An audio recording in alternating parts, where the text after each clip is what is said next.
It's the Real News Network. I'm Sharmini Pires coming to you from Baltimore. J is for Junk Economics, a guide to reality in the age of greed and deception by Michael Hudson. That's the topic of our discussion today. Michael's joining us in our studio in Baltimore. Thanks for joining us, Michael. It's really good to be back down here. Michael Hudson is a distinguished research professor of economics at the University of Missouri, Kansas City. He's the author of many books, including Bubble and Beyond, and Finance Capitalism and Its Discontents, Killing the Host, How Financial Parasites and Debt Destroy the Global Economy, and most recently, of course, Junk Economics. Michael, your book reminds me of Raymond Williams' Key Words. It was an incredible contribution to cultural criticism, a criticism of society, and cultural studies as a discipline. And I think it is going to make a phenomenal contribution to the field of economics, your book, and it would be a reference for people to go back, especially students, to go back and look at your version of the definition of these terms and looking at economics from that critical prism. So my first question to you is really about this book. Why did you write it?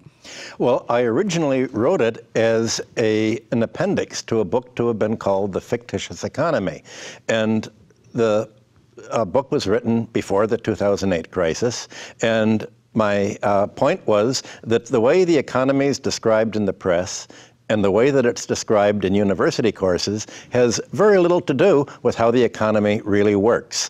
And in a way, the press reports and the journalistic reports of the economy use a terminology that is very well-crafted euphemisms to conceal how the economy works.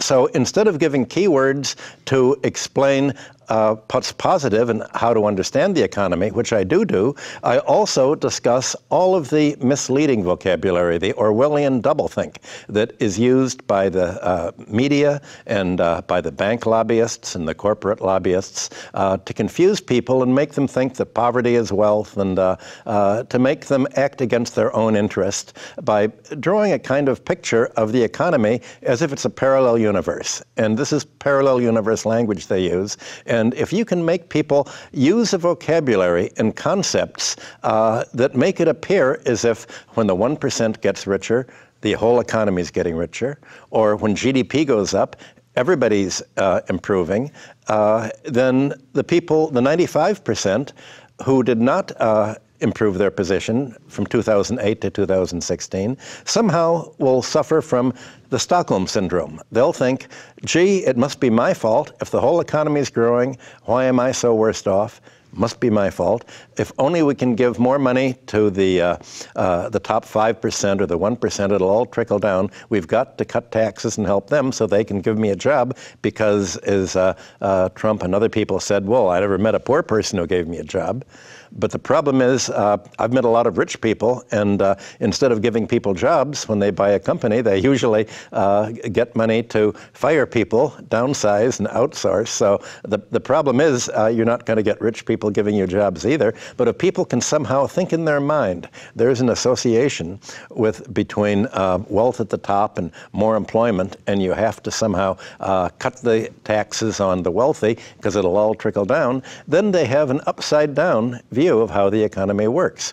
Well, I'd had an appendix to the book, and that sort of took on a life of its own. Everyone said, look, you've got to have this discussion, because if you have a vocabulary that actually describes how the world and the economy works, then people can go, just one word will lead to another, and you build up a more realistic picture of the economy. So I not only discuss words and vocabulary, I discuss some of the key individuals and the key economists who've made contributions that don't appear in the academic curriculum at all. There's a reason that the history of economic thought is not taught anymore in the universities. If people really read what Adam Smith wrote and John Stuart Mill wrote, they'd see that Adam Smith criticized the landlords, said, you've got to tax away, it's a free lunch. Mill said rent is what landlords make in their sleep without working. Adam Smith said whenever businessmen get together, they're going to conspire as to how to get money from the public at large and how to do a deal and mislead people. This is not exactly the kind of free enterprise that people who talk about Adam Smith as if he were a tax cutter, an Austrian economist, or a neoliberal want to hear. So it's really a book about reality economics. And I found to discuss reality economics, I'm not going to give them the language or the methodology that they use, that everything is in equilibrium. And if you think of the economy as always being in equilibrium, somehow you think that if you're poor or you can't pay your debt or you have problems sending your kids to school, that's part of nature. And there isn't an alternative. And that was what Margaret Thatcher said. There is no alternative. But this book is all about, of course there's an alternative. But to make an alternative, you need an alternative way of looking at the world. And to do that, you, as George Orwell said, you need a different vocabulary. And speaking of vocabulary and, of course, euphemistic economic concepts, and that's what's so unique about this book, because it's not just the words like in Raymond Williams, but it's also about the theory and the concepts that we are tackling. And you also talked about businessmen and how they use these terminologies in order to mislead us. So here we have a businessman in office as president of the United States who are proposing all kinds of economic reforms supposedly in our favor in terms of workers and the big infrastructure project that he's proposing is supposed to elevate and lift people out of poverty and give them jobs and so on. What is the mythology there? Well, you just used the word reform. And when I grew up, for a century before, reform meant you unionize labor, you protect consumers, you regulate the economy so that there's less fraud in consumers. But reform today is used by the International Monetary Fund in Greece. They're insisting Greece do reforms. What's the reform? You lower wages by 10 or 20%. You cut back the pensions by about 50%. You stop paying pensions. You stop social spending. So what you've had is an inversion of the vocabulary. Reform now means the opposite of what it meant early in the century. It's no longer social democratic. It's right-wing, anti-labor, pro-financial reform to basically cut back social spending and leave everything in a privatized way to the wealthy, to the corporate sector. So reform is the very first word that I'd use, that you have to realize how the meaning has changed as it's used in the press.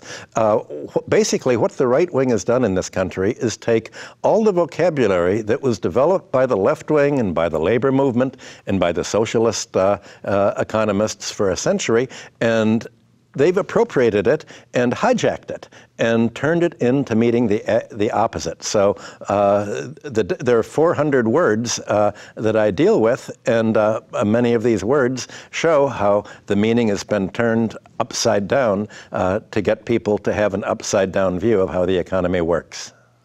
All right, there's so much more to unpack here, but we're going to do this in short segments for social media and other people that watch our conversations. And this is a series of conversations we're going to have about your book and the misleading concepts in it. So, Michael, let's continue in segment 2. Fine. And thank you for joining us here on the Real News Network with Michael Hudson.